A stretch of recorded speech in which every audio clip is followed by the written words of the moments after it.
EV 첨단 소재 같은 경우에는 한 250? 그리고 삼익제약 같은 경우에는 100 얼마 정도 본 것 같아요. 안녕하십니까, 정현님? 안녕하세요. 오늘 며칠 몇 시죠? 오늘 1월 8일 오후 3시 20분입니다. 지금 시장 좀 어떠세요? 솔직히 말하면 나쁜 건 아니거든요. 다만 재미가 없다. 지수는 4,600까지도 막 터치하고 이랬잖아요. 네, 맞아요. 아무래도 좀 전체적으로 일단 반도체가 좀 지수 견인을 하고 있고, 그리고 시총 있는 대형주들이 워낙 잘 가다 보니까, 거기에 따라서 이제 지수도 좀 상승 탄력을 이어가는 것 같습니다. 지금 미국에서 CES 2026을 진행 중인 것 같은데 네, 그것과 관련해서 현대차도 시장 많이 난 것 같아서 네.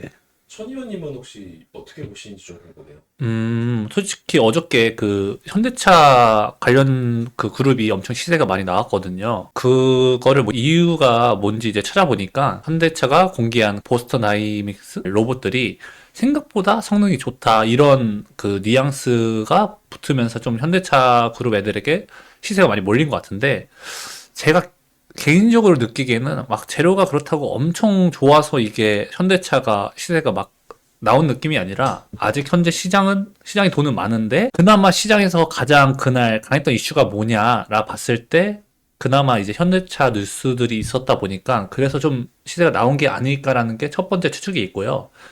두 번째는 기본적으로 이제 현대차 하면 대부분 자동차라는 그런 회사라고 생각하잖아요. 근데 이제 단순한 자동차 회사가 아니라 로봇 회사로서의 전환이 되고 있는 게 아닌가 이런 느낌도 좀 있다 보니까 평균 그 PER에 맞춰서 조금 더 시세가 나온 게 아닐지 하는 게 저의 좀 두 번째 생각이었습니다. 그러니까 뭔가 엄청난 포텐셜 변화가 확 생겼다기보다는 네.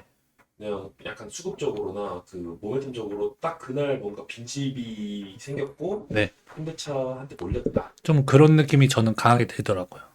이번 CES에서 가장 나중에 영향을 미칠 만한 펀더멘탈적인 이슈들이 뭐가 있었을까요? 이번 제가 CS를 직접 참가한 건 아니지만 주식으로 돈 먹고 살아야 되니까 이제 참가 못 했거든요. 근데 이제 그 기사로 봤을 때는 이런 기사가 있더라고요. 이번 CES에서는 자동차는 한 대도 없었다. 대신 로봇들이 뭐 이렇게 질비해 있었다. 뭐 이런 식의 내용이 있었거든요. 로봇 쪽으로 좀 확실히 하나의 섹터로 인정을 하고 관심 있게 봐야 될 부분인 것 같아요. 이전까지 로봇 한다 하면은 뭔가 섹터라기보단 테마주 이런 느낌이 강했는데 그렇다고 지금부터 들어가야겠다 이러면 전 개인적인 입장으로는 타이밍으로서 너무 먼 미래가 아닌가 이렇게 생각하긴 하거든요. 그래서 만약에 지금은 단순 기대감으로 오르지만 다시 꺾였다가 나중에 결국에 이제 로봇이 다시 이렇게 올라간다 싶을 때 저는 결국에는 로봇도 이 단가 싸움이 심해지다 보니까 칩의 영역에서 우위가 나눠질 것 같아요. 뭐 이런 지금은 뭐 감속기가 중요하다 뭐 이런 말도 있는데 결국엔 그런 부분은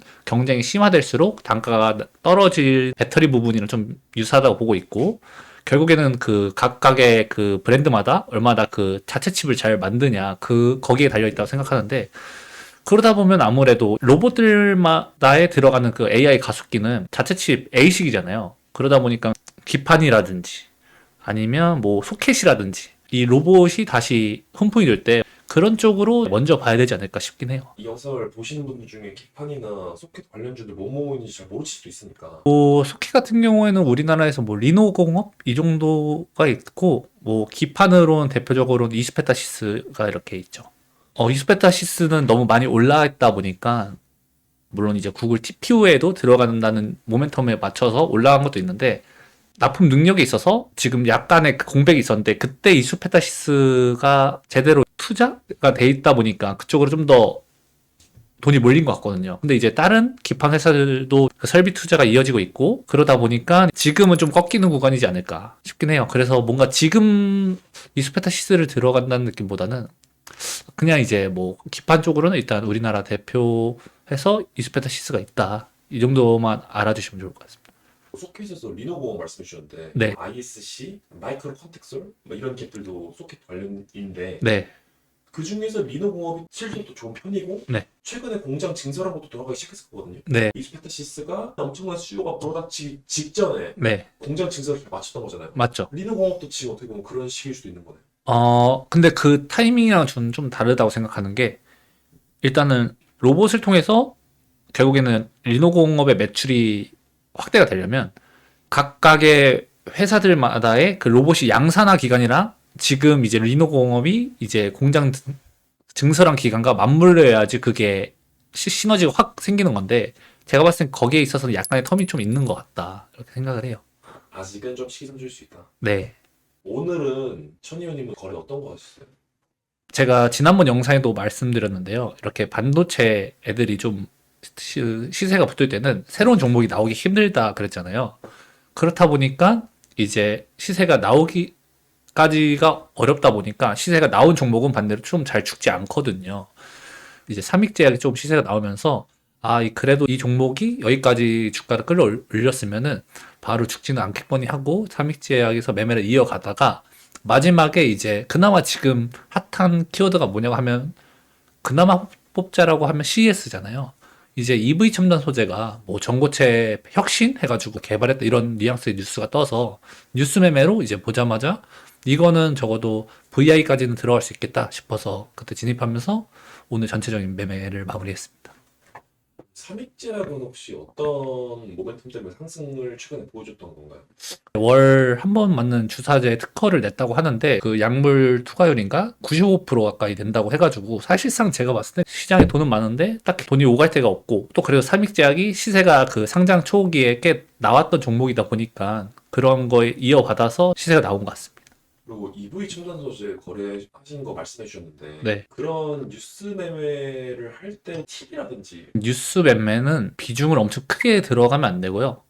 이게 EV 첨단 소재 같은 경우에는 사실 오늘 뭔가 만들어져 있는 종목이 아니었거든요. 그냥 단발적인 시세를 나온 느낌이다 보니까 손절도 되게 칼같이 해야 되고 그리고 무엇보다 이 뉴스 매매는 살짝 도박성이 짙은 매매다 보니까 그 시황을 좀 잘 알고 있어야 돼요. 감각적인 것도 필요하고 최근에 그나마 핫했던 키워드나 그런 게 뭔지도 조금 인지하고 있어야 되고 뿐만이 아니라 지금 시장에서 사람들의 이목이 끌면서 변동성이 나오고 있는 종목들이 있는지 이런 것까지 복합적으로 느끼면서 매매를 하는 게 좋죠. 안 갔으면 뭐 손절인 거죠. 네. 네. 1월달부터는 다시 시드 이렇게 출금할 만큼 해가지고 네. 1억 가지고 거래하실 걸로 했잖아요. 네. 지금 1억으로 거래하고 계신 상황인 거죠? 일단 시드는 1억 정도로 두곤 있는데 좀 시장이 제 기준으로는 꺾인 느낌이 있다 보니까 다 들어가는 종목은 거의 없죠. 이번에 그 EV 첨단 소재 뉴스 매매할 때는 그 중에 얼마 정도로 그거는 또 이제 제가 좀 전에 말했다시피 좀 위험할 수 있다 보니까 한 2천 정도만 들어갔어요. 어, 거의 그냥 호가가 그냥 아무것도 없었거든요. 그냥 이제 내가 다 가져간다는 마인드로 딱 사니까 후발 매수세로 가면서 이제 VI 걸리더라고요. 호가를 전부 내가 긁으면서 올린다의 개념이잖아요. 네, 맞아요. 그래서 그거는 손절 퍼센테이지도 크죠. 왜냐면 내가 이렇게 시장가로 긁었는데 아무도 이제 안 받쳐주거나 반응이 없으면 제가 호가를 끌어올렸다 보니까 그 올림 밑에는 다 텅텅 비어 있거든요. 초보자들은 절대 건드려서도 안 되는 매매. 맞죠? 사실상 저도 오늘 이제 너무 없다. 잠깐만. CS 그리고 전고체 혁신? 이 세 가지 그래도 키워드면은 반응은 좀 있겠거니 하고 이제 그냥 사본 거죠. 제가 막 진짜 확신하고 자신 있었으면 그래도 약간의 비중이 들어갔을 텐데 전혀 그런 게 아니라 조금만 들어갔습니다. 그러면 오늘 삼익제약 같은 거 거래했을 때는 1억 중에 얼마로 들어가셨던 거예요? 삼익제약도 솔직히 말하면 그 호가에서의 롤링이 심해서 한 3, 4천 정도로만 매매했어요. 이게 좀 트렌드 같은 경우인데 이제 올해 새해를 봤을 때 전체적으로 그나마 이제 강세였던 종목들을 뽑자면 대형주였거든요. 뭐 SK 하이닉스, 삼성전자, 그리고 한미반도체, 그리고 어저께 같은 경우에는 현대오토에버, 뭐 현대차 이렇게 있단 말이에요. 대형주, 수급주 애들이 강세인 시장에는 그 다른 종목들도 그 강했던 종목들에 맞춰져서 움직이는 그런 현상이 생기다 보니까 그게 마치 지금은 수급주가 올라갈 때 그 올라가는 움직임이 다른 종목들에도 뭔가 패턴화 이런 느낌이 되는 거죠. 그래서 일반 가벼운 개별주 같은 경우도 올라갈 때 마치 살짝 꾸역꾸역 올라가는 그런 수급주 같은 무빙을 보여주는 경향이 있어요. 그래서 좀 제 입장에서 좀 답답하죠. 원래 그때 한 번에 가져야 되는데 좀 뭐랄까 이제 딱 치고 갔으면 아예 좀 받치면서 이제 시장에 관심이 옮겨 붙으면서 시세가 점점 강해지는. 근데 지금은 그게 아니라 매물이 나오지만 추세가 꺾기 전까지 뭐 이렇게 그런 네. 삼익제약은 3, 4천으로 거래하셨다고 네. EV 침단 소재는 2천만 원으로 거래했다고 했을 때 각각 수익금은 얼마예요? 아, 솔직히 말하면 장이 막 엄청 쉽다 이런 느낌을 알다 보니까 막 엄청 크진 않거든요. EV 첨단 소재 같은 경우에는 한 250? 그리고 삼익제약 같은 경우에는 100 얼마 정도 본 것 같아요. 근데 EV 침단 소재는 2천만 원 가지고 10% 보신 거네요? 한 10몇 프로 먹은 거죠. 장이 별로 안 좋아서 조금밖에 못 벌었는데 라고 하시기엔 너무 큰 수익 아닌가요? 아, 아닙니다. 잘하는 분들 너무 많아요.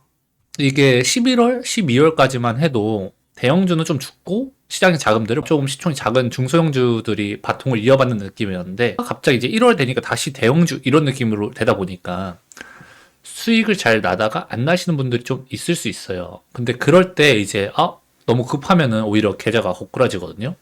특히 초보자분들 같은 경우에는 이럴 때 좀 깡통을 차시는 분들이 있는데 매매를 많이 줄이는 게 필요하죠. 솔직히 말하면 내가 만약에 주식으로만 먹고 살 거다 하면은 이런 장에서 적어도 잃지는 않아야 된다고 생각해요. 불과 뭐 몇 주 전이지만 12월 달에는 종목이 막 이렇게 가벼운 것들은 막 탄력적이게 가고 하면서 종목들이 꽤 돌았는데 하루 기준으로 지금은 종목이 좀 나오기 힘들 뿐더러 나오기까지 있어서 과정도 좀 지저분하단 말이에요. 그러다 보니까 오히려 매매만 많으면 좀 계좌가 관리가 좀 안 될 수 있는 부분이죠. 트레이딩을 하는 일반 개인들 분들은 대형주보다는 그래도 조금 더 스몰캡 종목들을 좋아하는데 그 트렌드가 되기까지를 기다리거나 아니면 이런 만약에 1월달 지금 초인데 대형주 애들이 좀 시세가 잘 나오고 있잖아요. 이게 마치 패턴처럼 퍼지기 시작하면은 이제 대형주도 이게 어느 순간부터는 그 세력주처럼 움직이는 경향이 있거든요. 대형주 아니면 수급주의 뭐 테마화 뭐 이런 식으로 말을 하긴 하는데 그때가 오기까지는 좀 기다려야 되는 것 같아요. 그때가 되면 오히려 지금은 대형주가 잘 가니까 좀 더 적극적으로 매매하고 그럴 수 있거든요. 그러면 이제 대형주에서도 이렇게 세력주가 움직이는 뭐 이렇게 관성이라든지 아니면 쭉 뻗어치고 올라간다든지 그런 움직임이 나올 수 있다 보니까 그냥 시장에 강했던 거에 맞춰서 가장 최근에 강했던 거에 맞춰서 매매를 하는 게 바람직한 것 같아요. 근데 만약에 그럴 자신이 없으면 한 발자국 멀리 떨어져서 관망하는 게 좋죠. 2004년 같은 경우도 물론 제가 그때는 주식을 할 때는 아니지만 2004년부터 2008년까지 코스피가 엄청 올라왔거든요. 근데 이제 제가 옛날 글을 봤을 때 그때도 오히려 이런 소형주 위주로만 했던 사람들은 계좌에 좀 성과가 별로 안 좋았었고 대형주 위주로 매매했던 사람들이 성과가 좋았다는 그런 글도 본 적이 있네요. 보통은 뭐 설날 다음 달까지는 보통 시장이 이렇게 잔잔하긴 해요. 근데 올해는 저는 그래도 대금이 많이 살아있다 보니까 조금은 다르지 않을까 싶었는데 올해도 비슷한 흐름으로 이어가는 게 아쉽긴 합니다. 아직 연초고 지금 강한 종목들이 있긴 하지만 그렇다고 올해 이제 키워드가 되는 섹터다 이 정도까지의 시장 반응은 아직은 아니라고 보고 있거든요. 그렇다 보니까 너무 매매들 하는데 무리는 하지 마시고요. 제가 봤을 때는 그래도 올해도 굉장히 많은 기회가 나올 거라 생각하다 보니까 그때까지 최대한 계좌를 지키는 방향으로 매매를 이어가시면은 그때의 기회를 놓치지 않을 것 같습니다. 그럼 오늘 준비한 영상은 여기까지고요. 다음 영상에서 뵐게요. 안녕.